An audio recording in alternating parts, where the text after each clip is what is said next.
नमस्कार, मैं रविश कुमार। 24 मार्च को हुई तालाबंदी से लेकर अब तक देश के अलग अलग राज्यों में एक जगह से दूसरे जगह पर कितने लाख या कितने करोड़ मजदूरों का पलायन हुआ है, सही संख्या हम शायद कभी ना जान पाएं, क्योंकि हमें पता नहीं है कि कितने मजदूरों ने अपनी जेब से बसों को किराए पर किया, ट्रक किराए पर लिया, ट्रक की छतों पर लद कर गए। उनकी संख्या कहीं दर्ज है या नहीं है, इसलिए ये संख्या बड़ी होते हुए भी कभी वास्तविक रूप से हमें नजर नहीं आएगी। लेकिन एक जगह पर नजर आती है, जब सरकारें अपनी वाहवाही में बताती हैं कि कितने लाख मजदूर आ गए हैं और कितने लाख मजदूरों को ट्रेन से पहुंचाया गया है।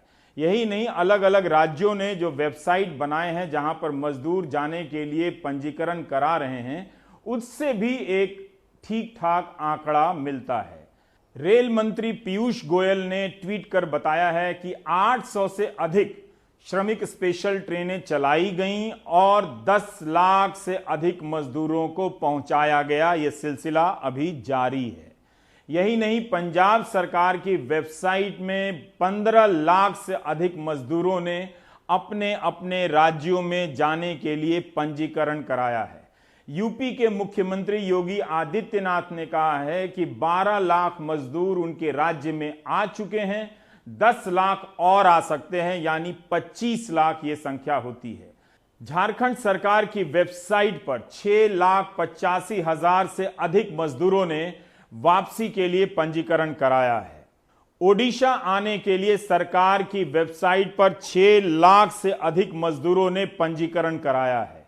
सूरत से करीब 4 लाख से अधिक मजदूर बसों और ट्रेन के जरिए अलग अलग राज्यों में भेजे गए हैं, इनका आंकड़ा है।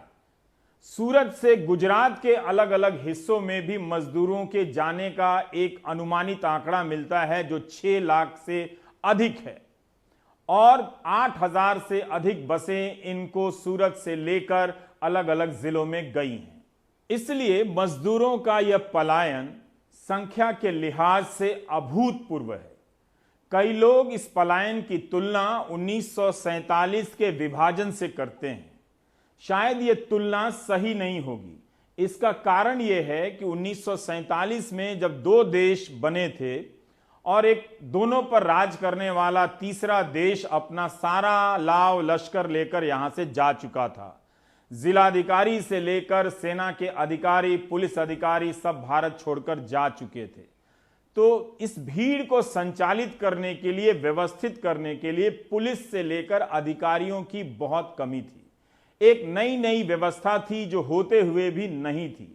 लेकिन 1947 से लेकर 2020 के बीच तक आते आते भारत अपनी हर व्यवस्था के परिपक्व हो जाने का दावा करता है, लेकिन फिर भी 1947 के विभाजन से कहीं ज्यादा बदतर स्थिति इस वक्त है। उस वक्त जरूर लाखों लोग दंगों में हर मजहब के मार दिए गए, लेकिन उसी वक्त में बड़े बड़ी राहत शिविरें चल रही थीं और लोगों को खिलाया जा रहा था। उनके लिए नए घर से लेकर नई जमीन देकर नया शहर बनाने का इंतजाम किया जा रहा था। दिल्ली से सटा फरीदाबाद इसका एक उदाहरण है और दिल्ली में भी कई ऐसे मोहल्ले हैं जो इसके उदाहरण हैं।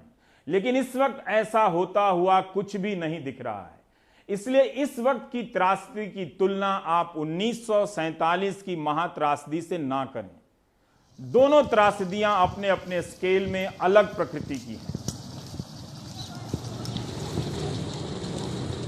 जैसे इस दृश्य को देखिए, क्या इस दृश्य की तुलना 1947 के विभाजन से करेंगे या 2020 की सरकारों से पूछेंगे कि अब भी एक मां को, एक बच्चे को इस तरह से सूटकेस पर लाद कर ले जाने की जरूरत क्यों पड़ रही है। झांसी जिले के महोबा के ये 1.5 दर्जन लोग 3 दिनों से पंजाब से पैदल अपने घर आ रहे हैं।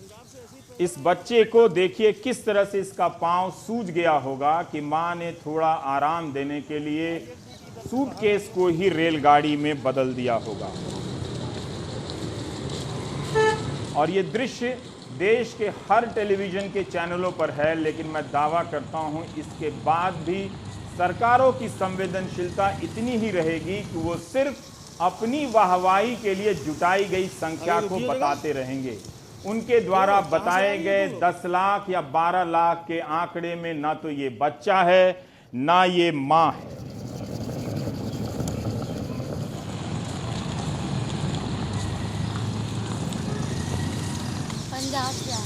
पंजाब से ऐसे ही पैदल आ गई हो? कहाँ जाना है? जाना महोबा। मगोगा MP? महोबा झांसी। झांसी? आगे तो प्रशासन बस की व्यवस्था कर रहा है ना, बस से चले जाओ। तुम लोग पैदल काहे जा रहे हो? हाँ, कर रहे हैं।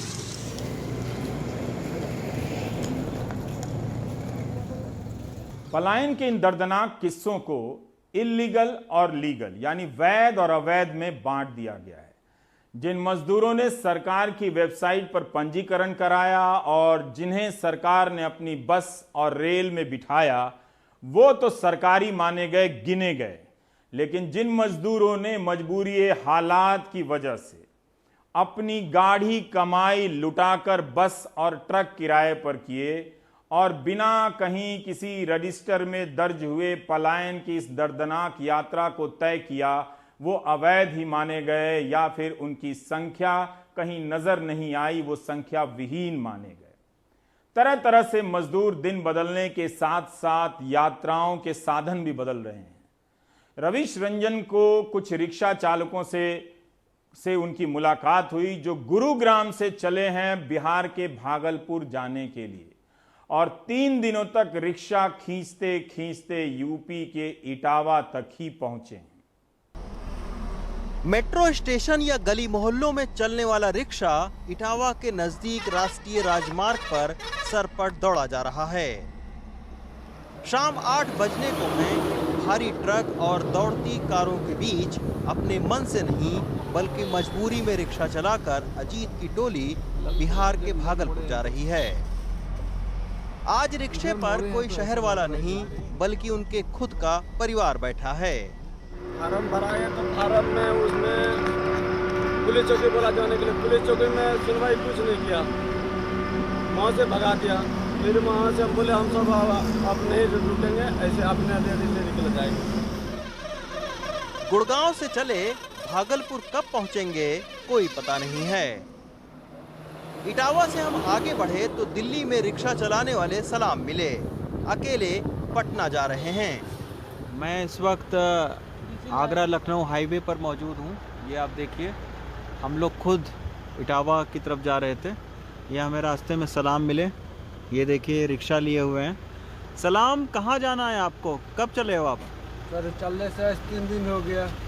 हाँ। वहाँ से अभी यूपी बॉर्डर पार किया है। यहाँ से सर हमको पटना जाएंगे, पटना से फिर कटिहार निकलेंगे साहब। तो क्यों जा रहे हो छोड़ के दिल्ली? ये लॉकडाउन हो गया साहब और कोई खिचड़ी उचड़ी मिलता था, कभी जाते थे खाने के लिए तो ढंग से खाना नहीं मिल रहा था। और उसके बाद अलावे जा रहे थे मंडी काम करने के लिए तो पुलिस बड़ा लाठी मार दिया जांग में। गरीब आदमी अगर नहीं कमाएंगे तो क्या खाएंगे क्या? आजादी के बाद शायद महानगरों से गांव की ओर का ये सबसे बड़ा पलायन है। रिक्शे वाले, पेंटर, राजमिस्त्री से लेकर महानगरों को चमकदार बनाने वाले इन श्रमिकों को आज कोरोना की बीमारी से ज्यादा सरकारों की बेरुखी का खतरा सता रहा है। गांव में भी इनकी जिंदगी आसान नहीं है, लेकिन ट्रकों में सामान जैसे भरकर जाना मानव स्वभाव नहीं बल्कि एक बड़ी बेबसी का सबब जरूर दिख रही है। इटावा से अरशद जमाल और सुदीश कुमार के साथ रवीश रंजन शुक्ला, NDTV इंडिया। आगे आने वाली तस्वीर को दिखाने से पहले बताना चाहता हूं कि किस तरह से मजदूर पुलिस की नजरों से बचने के लिए सीमाओं पर कंटेनर के भीतर खुद को बंद कर लेते हैं। ट्रकों के भीतर एक दूसरे पर लदाए हुए लेटे रहते हैं ताकि दूर से किसी को ना दिखें कि उनमें मजदूर हैं। कितने लोग हैं? 62 इस कंटेनर में 62 मजदूरों ने 3 दिनों तक सफर किया है। महाराष्ट्र से छत्तीसगढ़ की यात्रा इन्होंने तय की है। इस हालात में ना हवा आ सकती है ना रोशनी आ सकती है। सोमेश पटेल ने जब इन मजदूरों से बात की तो पता चला कि इन्होंने 24 घंटे पहले खिचड़ी खाई थी, उसके बाद से भोजन तक नसीब नहीं हुआ। ये उस नसीब वाले की तरह नहीं हैं जिन्हें हर सुबह शाम खाना मिल जाता है, ये नसीब वाले नहीं। इन मजदूरों ने यह भी बताया कि बिस्किट इनका सहारा था, बिस्किट ही खाकर इस कंटेनर में बंद अपने शहर की तरफ की यात्रा करते रहे। इन्होंने यह भी बताया कि पास बनवाने के लिए 200 रुपए दिए, लेकिन उसके बाद कोई पास लेकर नहीं आया।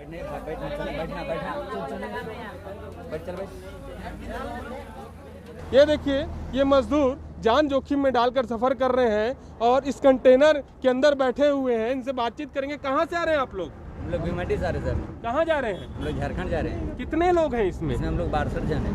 62 लोग हैं। 62 लोग हैं। अंदर पैर रखने की जगह है? क्या करेंगे सर, तकलीफ करके तो जाना ही पड़ेगा ना। क्या करते थे आप लोग? हम लोग वहाँ पे कंपनी में काम करते थे, कपड़े वाले कंपनी। अच्छा, तो हम मजदूरी करते थे। हम लोग को सेठ इतना हम लोग मेहरबानी किए कि सेठ की गाड़ी है खुद ही का है, तो सेठ हम लोग को घर तक पहुँचाने के लिए गाड़ी कर दिए, ने अपना गाड़ी भेज दिए सर।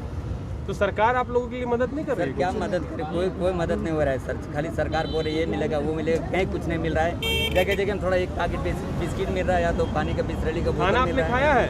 खाना अभी दिन भर नहीं खाया सर।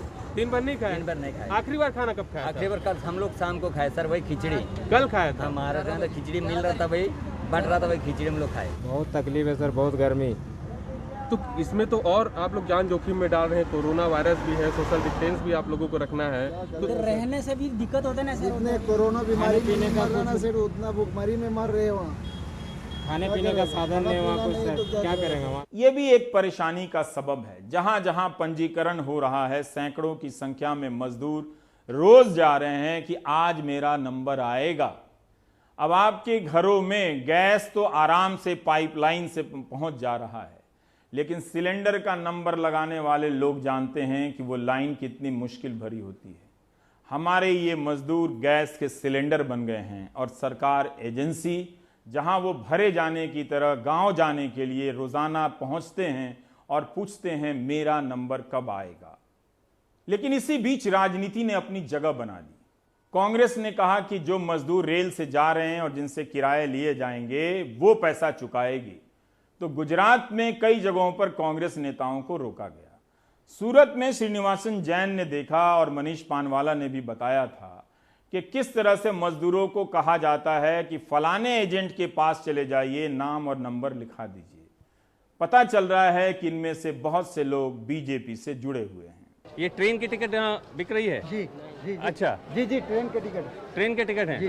तो आप ले रहे हैं पैसा? नहीं, पैसा अंदर ले रहे हैं। हमने अपना में मीटिंग करके अच्छा 20 आदमी है तो जमा कर रहे हैं। 20 आदमी जमा कर रहे हैं जी। तो एक आदमी कितना पैसा दे रहा है? एक आदमी 850 रुपये। 850 रुपये दे रहा है? जी जी। तो गारंटी से आपका टिकट ट्रेन कराने की बात हो रही है? जी, वो अंदर में है, वो वार्ड सदस्य है, ये मुकेश झा है। हाँ। और उनका धनी दुबे जी है, उनका लड़का है अंदर। वो अंदर बैठे हैं जी। वो टिकट बेच रहे हैं। दिखाइए कौन है, आइए भैया। अच्छा, हम मीडिया से थे तो ट्रेन का टिकट यही मिल रहा है? ट्रेन का टिकट नहीं, लिस्ट जो फाइनल हुआ है उसका हम कलेक्शन कर रहे हैं। अच्छा, लिस्ट फाइनल है? हाँ, उसका लिस्ट का कलेक्शन कर रहे हैं, लिस्ट के नाम से ले रहे हैं। अच्छा अच्छा। हाँ। तो कितना ले रहे हैं? अब वो अंदाजा जो वहाँ से बताया 850 रुपया कुछ है। 150 जो आगे पीछे होगा बाद में देखेंगे। अच्छा, नहीं लिस्ट कहाँ से आया? ये सूरत से, कलेक्टर ऑफिस से। अच्छा अच्छा, वो दिखा दीजिए। अच्छा, चप्पल। ये लिस्ट है सूरत कलेक्टर ऑफिस से। अच्छा, तो इन सब का ये सबको फोन करते हैं लीडर वाइज। 1600 आदमी का लिस्ट है। अच्छा। अभी सूरत ऑफिस जाके आए। अच्छा, तो वहाँ से फोन आया है, फिर अच्छा। उनको इन सबको लीडर के वाइज फोन कर रहे हैं। इनका जितना आदमी है, ये सब आदमी का ये लीडर है? हाँ, ये लीडर है 20 आदमी का। अच्छा। उसके हिसाब से उसका पैसा कलेक्ट करेंगे। अच्छा, तो ये धनु कुमार 100 हैं। हाँ। ये इन आदमियों का लीडर है। लीडर है। हाँ। ये लोग कहाँ जाना चाहते हैं? पटना। सब पटना के लोग हैं? सब पटना वाले, सबका लिखा नाम, डिस्ट्रिक्ट सब लिखा। अच्छा। हाँ। तो ये पैसा इकट्ठा करके कलेक्टर ऑफिस जाएंगे, वहाँ से एक पर्ची देंगे। वहाँ जमा हो जाएगा? नहीं, वहाँ से एक पर्ची देंगे, वो लेके हमको स्टेशन जाना पड़ेगा। अच्छा। वहाँ से हमको टिकट देंगे। अच्छा। हाँ। उसके बाद गारंटी है कि टिकट मिल जाएगा? हाँ, तो टिकट का वहाँ फोन आए तभी पैसा कलेक्ट कर रहे हैं। अच्छा, ऐसा है। यह सिर्फ मजदूरों का पलायन नहीं है, उनकी कमाई पर डाका नहीं है, उनके विश्वास पर हमला नहीं है। उनके इस पलायन ने देश के भीतर राज्यों की सीमाओं को सरहद में बदल दिया है। वो एक राज्य से जब दूसरे राज्य की सीमा पर पहुंचते हैं तो एक अनजान नागरिक की तरह रोक दिए जाते हैं। जैसे सोहित मिश्र आपको लेकर चले आए हैं महाराष्ट्र के इस बॉर्डर पे। महाराष्ट्र की सरकार मुंबई से अपनी बस से मध्य प्रदेश जाने वाले मजदूरों को उस सीमा तक छोड़ आ रही है जिससे मध्य प्रदेश लगा हुआ है, लेकिन उसके बाद उनका हाल पूछने वाला कोई नहीं। यही नहीं, जिस मुंबई नासिक हाईवे से सोहित मिश्र लगातार रिपोर्ट करते रहे, आज जब सोहित मिश्र उससे गुजरे तो देखा कि उस पर मजदूर कम चल रहे थे, पुलिस ज्यादा तैनात थी। व्यवस्थाएं जब खुद को छिपाना चाहती हैं, पुलिस को आगे कर देती हैं। जब भी पुलिस नजर आए तो समझिएगा कि कुछ न कुछ छिपाने का भी प्रयास हुआ है।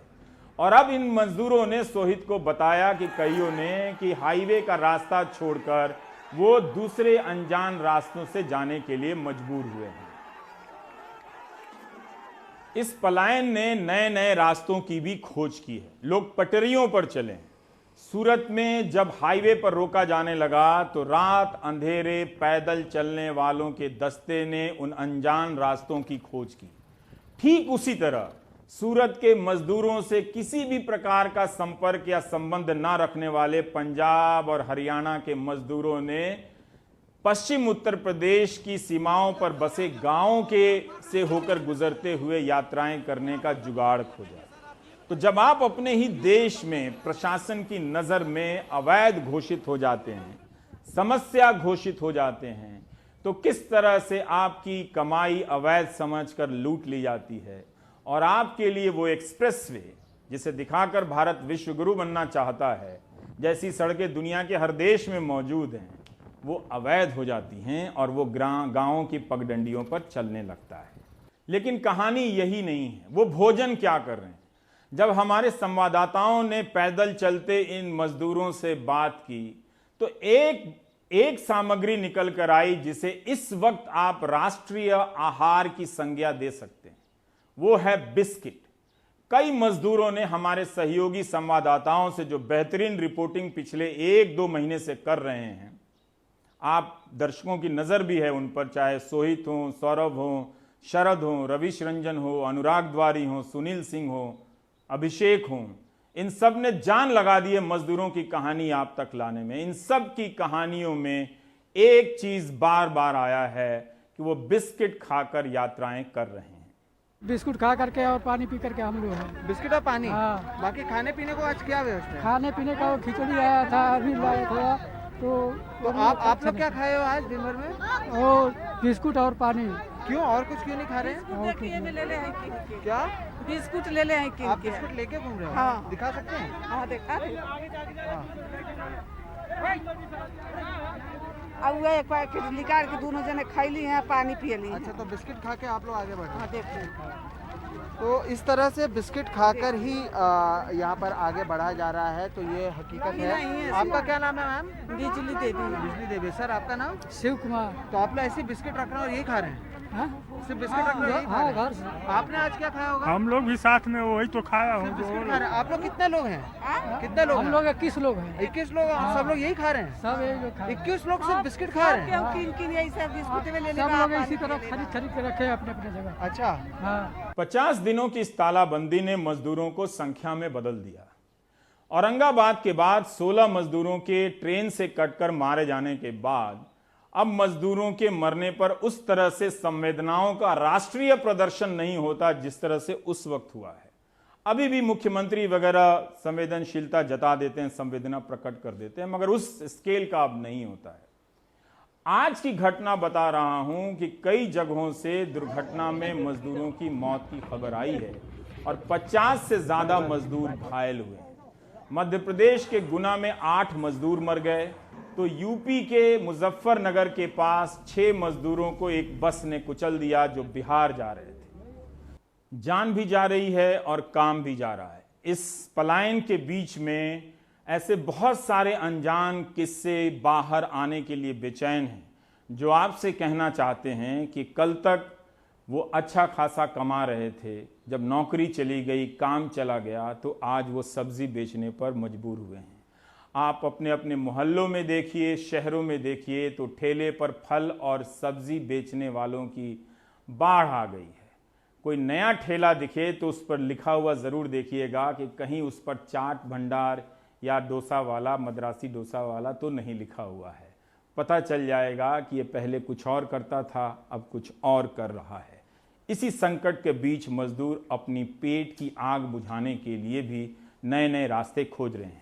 बनारस से अजय सिंह की ये रिपोर्ट देखिए। करेला है, पपीता है, रुमाना है, केला है। वाराणसी की एक गली में फेरी लगाकर फल बेच रहे उमानाथ पहले पुराने कपड़ों के बदले बर्तन बेचने का धंधा करते थे, लेकिन लॉकडाउन ने उस धंधे को छीना तो पेट पालने के लिए फल बेचने लगे। इसके लिए किराए पर ट्राली ली, जुगाड़ से तराजू और बाट लिया और गलियों में फल बेचने उतर गए। पहले स्टील का बर्तन का फेरी करते थे, पुराने कपड़े लेते थे, स्टील का बर्तन देते थे। अब जो है सब्जियां बेच रहे हैं लॉकडाउन में। क्यों, ऐसा क्यों हुआ? ऐसा भाई बच्चों का कैसे पेट चलेगा। हाँ। अब ये जो है तो कपड़ा बेचने के लिए अब घरों में जो है कि बुला नहीं रहे हैं, बर्तन लेके जा रहे हैं, कोई बुलाएगा तब न जाएगा, बाहर से बाहर ही बेच के आदमी चला जा रहा है। सूरज पहले तेल बनाने वाली फैक्ट्री में काम करते थे। फैक्ट्री बंद थी तो गली गली सब्जी बेच रहे हैं।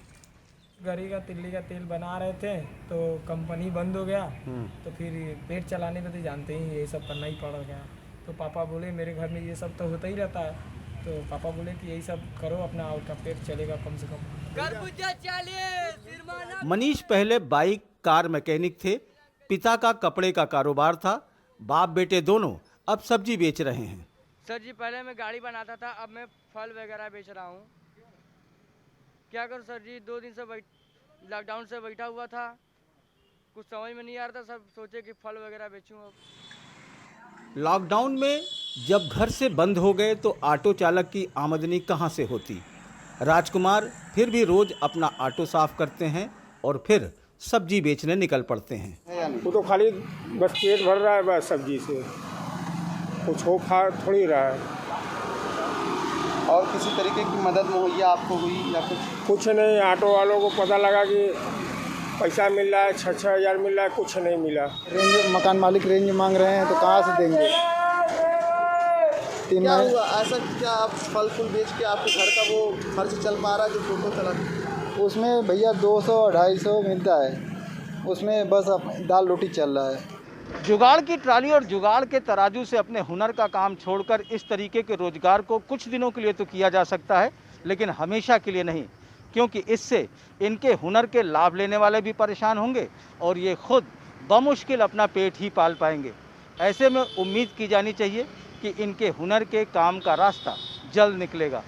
वाराणसी से अनुज के साथ अजय सिंह, एनडीटीवी इंडिया। ये कहा जाता है कि बड़े शहरों ने मजदूरों का ख्याल नहीं रखा।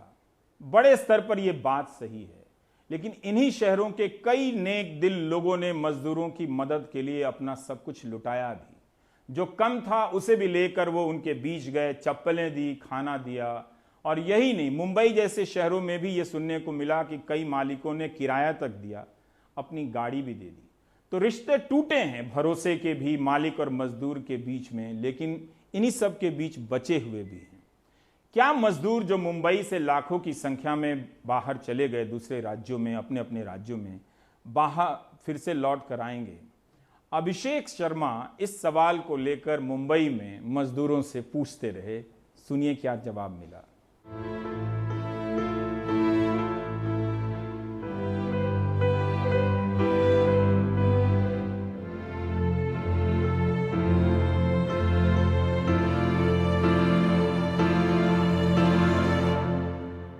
जो आज हमारी कोशिश है वो ये समझने की है कि मज़दूर जो लोग जा रहे हैं वो वापस आएंगे या नहीं आएंगे, और आएंगे तो कितना लंबा अरसा हो सकता है, और इसका भारत की अर्थव्यवस्था और ख़ासकर कि मुंबई और महाराष्ट्र की अर्थव्यवस्था है उस पर कितना असर आने वाले दिनों में हो सकता है। वैसे तो सरकार कह रही है कि करीब 50,000 लोग ही सड़क पर पैदल निकले हैं, लेकिन हर जगह से मुंबई में गुजरते हुए आपको एहसास हो जाएगा कि आंकड़े सच छिपाने का कितना बड़ा हथियार है। अरे कहाँ जाना है भैया, कहाँ जा रहे हैं? कहाँ जा रहे हैं? तो अभी ट्रेन तो है नहीं। हाँ, ट्रेन में रजिस्ट्रेशन है बेटा आपका? फिर आप कैसे जाओगे? देखो ट्रेन अगर चालू होगा तो जाएंगे, नहीं तो पैदल हम सब जाएंगे। पैदल जाओगे? हाँ, जितना चल सके उतना जाएंगे पैदल। अरे कहाँ जाना है भैया? कहाँ जा रहे हो? गाँव जा रहा हूँ, गाँव। पैदल जाओगे? हाँ पैदल नहीं, गाड़ी आ रहा है बोल रहा है। गाड़ी आ रहा है बोल रहे हैं? पैदल ही जा रहा हूँ। शहर से जो बाहर जा रहे हैं वो सरकारों से खफा हैं। पब्लिक को कितना परेशानी होता है, कभी ध्यान दिया? पानी नहीं, कुछ नहीं, हम लोग के लिए देखो कैसे चल के जा रहे हैं धूप में। गरीब की मजबूरी कोई नहीं समझता सर। लेकिन बड़ा सवाल है कि क्या जो मुंबई छोड़कर जा रहे हैं वो कभी आएंगे? अरे सही हो जाएगा सर तो आएंगे। सब सही हो जाएगा तब आएंगे? जब सही हो जाएगा तब आएंगे। 2-4 महीने 6 महीने के? हाँ बराबर। हाँ बराबर। अभी देखेंगे जाने के बाद। हाँ, जाने के बाद देखेंगे। गाँव में कुछ भी करेंगे, अपना जीवन यापन करेंगे, लेकिन यहाँ नहीं आएंगे अब। अरे इधर पे मतलब, लेकिन इधर पे 2 पैसे ज्यादा मिलते हैं गांव से। 2 पैसे कम मिले चले, लेकिन आदमी अच्छे से तो रहेगा। वापस जाते मजदूर की भरपाई कौन करेगा, ये महाराष्ट्र जैसे राज्य में बड़ा सियासी मसला भी है। शिवसेना भवन में हमने सरकार के उद्योग मंत्री से जाते हुए मजदूरों से शहर पर पड़ने वाले असर की बात भी की। यहाँ के जो मालिक है वो कारखाना, व्यवसाय, उद्योग, व्यापार, उन सभी को हम ये कह रहे हैं कि अभी जो यहाँ पे जो लोकल लोग हैं उनको काम दीजिए, और इसके लिए हमने बरकस व्यवस्था की है। मैं उद्योग मंत्री हूँ, उद्योगों के लिए हमने ऐसे किया है कि हम एक इंडस्ट्रियल वर्कर्स ब्यूरो स्थापन कर रहे हैं। ये इंडस्ट्रियल वर्कर्स ब्यूरो में हम unskilled, semi skilled, skilled category wise workers को रजिस्टर करेंगे, और जिस किसी उद्योग को वर्कर्स की ज़रूरत है उतनी संख्या में उनको 1 हफ्ते में मजदूर हम उनको दे देंगे, उनके यहाँ भेजेंगे। मंत्री जी को लगता है कि मजदूर एक वक्त के बाद खाने कमाने के लिए वापस आ जाएगा, लेकिन व्यापार करने वालों को लगता है कि अब वक्त बहुत लग सकता है। मौजूदा हालात में तो 6 से 8 महीने के लिए सब कुछ थमने वाला है। मेरा अंदाजा है कि ये कामगार सितंबर-अक्टूबर तक ही लौटेंगे, तो हमें कुछ समय तक इंतज़ार करना होगा, जिसके बाद ही पूरा काम शुरू हो सकता है, क्योंकि इन सारे प्रवासी मजदूरों को वापस बुलाना पड़ेगा। महाराष्ट्र में एक आंकड़ा कहता है कि करीब 10 लाख प्रवासी मजदूर वापस जाने वाले हैं। ये संभावित आंकड़े हैं, असल में आंकड़े और भी ज्यादा बड़े हो सकते हैं। बड़ा सवाल है कि क्या सरकारों और उद्योगों के पास कोई ऐसा प्लान है कि मजदूर कब और कैसे वापस आएगा। मुंबई से Abhishek Sharma, NDTV India. Break के बाद जब लौटेंगे तो बात करेंगे दिल्ली। क्या दिल्ली तालाबंदी से आजाद होने के लिए बेचैन होती जा रही है?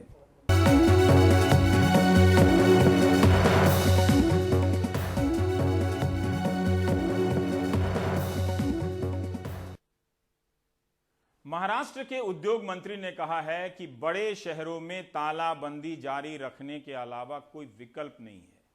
मुंबई में जिस तरह से स्थिति नियंत्रण के बाहर गई है और वहां पर हजारों की संख्या में मामले सामने आए हैं, लगता नहीं कि उस महानगर को तालाबंदी से मुक्ति मिलने वाली है। लेकिन क्या दिल्ली में हालात अच्छे हुए हैं? अगर आप संख्या के लिहाज से देखें तो दिल्ली में भी हालात अच्छे नहीं हुए।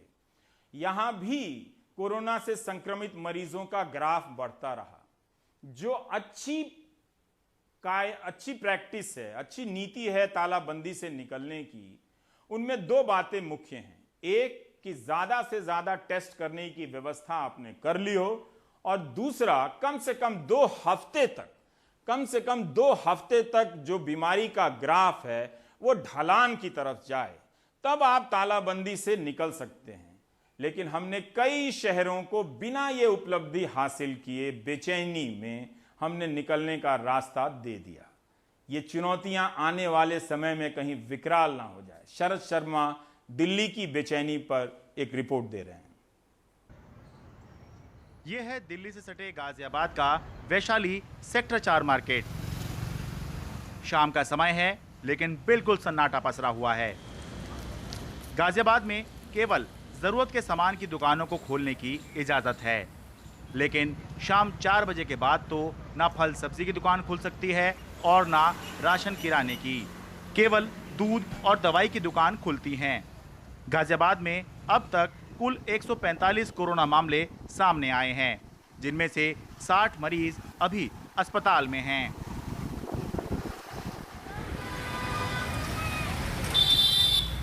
अब देखिए पूर्वी दिल्ली के पांडव नगर के बाजार की एक शाम। ठीक ठाक चहल पहल दिखाई दे रही है। किराना, फल सब्जी, बिजली का सामान, चश्मे की दुकान, नमकीन बिस्किट, सबकी दुकानें खुली हैं। काफी दुकानें बंद भी हैं, लेकिन फिर भी कोरोना से जूझ रही दिल्ली पहले से ज्यादा खुल गई है। दिल्ली के मुख्यमंत्री अरविंद केजरीवाल तो दिल्ली को पूरी तरह से खोलना चाहते हैं। उन्होंने प्रधानमंत्री के साथ हुई बैठक में भी यही मांग की कि दिल्ली के करीब 80 कंटेनमेंट एरिया को छोड़कर पूरी दिल्ली को खोल दिया जाना चाहिए। प्रधानमंत्री जी ने चर्चा के बाद कहा कि कौन सा राज्य क्या चाहता है, आप कितनी ढिलाई चाहते हैं लॉकडाउन में, क्या क्या चीजें शुरू करना चाहते हैं। प्रधानमंत्री जी ने कहा कि आप 15 तक अपने अपने सुझाव भेज दीजिए और उन सुझावों के ऊपर केंद्र सरकार फिर निर्णय लेगी कि 17 तारीख के बाद क्या किया जाए। दिल्ली में जरूरत के सामान की दुकानें, पास पड़ोस की दुकानें, स्टैंड अलोन दुकानें खोलने की इजाजत पहले से है। यहां तक कि मार्केट एरिया में भी जरूरत के सामान की दुकानें खोली जा सकती हैं। सरकारी और प्राइवेट दफ्तर खोलने की भी इजाजत है। इस सब के बीच अरविंद केजरीवाल ने दिल्ली के लोगों से सुझाव मांगे कि दिल्ली में और कितनी ढील दी जानी चाहिए और कैसे दी जानी चाहिए। व्हाट्सएप, ईमेल और फोन के जरिए 5 लाख से ज्यादा सुझाव आए। केजरीवाल के मुताबिक अधिकतर लोगों ने कहा शाम 7 बजे के बाद घर से ना निकलने वाली पाबंदी हटाई जाए। ऑटो, टैक्सी, बस और मेट्रो खोले जाएं। मार्केट और मार्केट कॉम्प्लेक्स खोले जाएं, चाहे ऑड इवन करके खोले जाएं। 1/3 दुकानों को खोलने की इजाजत के साथ मॉल भी खोले जाएं। स्कूल, कॉलेज, शिक्षण संस्थान बंद रहने चाहिए। होटल ना खुलें, लेकिन रेस्टोरेंट खुलने चाहिए, जहां से बना बनाया खाना ले जाने या होम डिलीवरी शुरू की जाए। नाई की दुकान, cinema hall, swimming pool, spa बंद रहने चाहिए। इस वक्त पूरे देश के अंदर डिजास्टर मैनेजमेंट एक्ट लागू है, जिसके अंदर केंद्र सरकार को काफी पावर्स हैं कि वो स्टेट गवर्नमेंट्स को सीधे डायरेक्शन देती है कि कौन सी स्टेट गवर्नमेंट को क्या काम करना है। तो जो केंद्र सरकार आदेश देगी अगले 2-3 दिन में हम लोगों को पता चलेगा। उसके आधार पे सोमवार से दिल्ली के अंदर अलग अलग एक्टिविटीज शुरू होंगी। दुनिया के कई देशों में लॉकडाउन खोला जाने लगा है, लेकिन वहां टेस्टिंग की क्षमता काफी ज्यादा है, जबकि दिल्ली में अभी ये उस स्तर पर नहीं है। दिल्ली में रोजाना 300 से 500 नए कोरोना संक्रमण के केस आ रहे हैं। लॉकडाउन के तीसरे चरण के अंत में संक्रमण बढ़ा है। दिल्ली में अब तक कुल 8,500 लोग कोरोना संक्रमित हो चुके हैं। 115 मरीजों की मौत हो चुकी है, लेकिन मरीजों के ठीक होने की दर करीब 36% और मृत्यु दर 1.36% है, जो कुछ राहत की बात है। टेस्ट पहले के मुकाबले बढ़े हैं। 11 अप्रैल को हर 10 लाख लोगों पर 579 टेस्ट हो रहे थे। आज 5,929 के टेस्ट हो रहे हैं। यानी दिल्ली में एक तरफ संक्रमण के मामलों में उछाल है, तो वहीं टेस्ट की संख्या भी पिछले 1 महीने में 10 गुना बढ़ गई है। इस सब के बीच सरकार उम्मीद जता रही है कि जल्द ही दिल्ली में संक्रमण की रफ्तार भी घटेगी। अभी भी 11-12 दिन डबलिंग रेट है और मुझे लगता है कि जो पहले 3-4 हुआ करता था, फिर 6-7 पहुंचा, अब 10-11 दिन के करीब पहुंच गया है। तो अगर डबलिंग रेट 20 या 20 से ज्यादा हो जाता है तो देन कंफर्टेबल। ये सवाल केवल सरकार के सामने ही बल्कि हम आम लोगों के सामने भी है कि चिंता किसकी करें, अपने शारीरिक स्वास्थ्य की या फिर अपने आर्थिक स्वास्थ्य की। लॉकडाउन के 2 महीने बाद अब दिल्ली के ज़्यादातर लोग यही चाहते हैं कि एक बीच का रास्ता निकलना चाहिए, ताकि ज़िंदगी में कुछ तो बदलाव हो, कुछ तो प्रगति हो, और कुछ हो ना हो, कम से कम दिमाग और ज़ुबान से ये कोरोना की रट हटनी चाहिए। दिल्ली से मैं शरद शर्मा, NDTV इंडिया।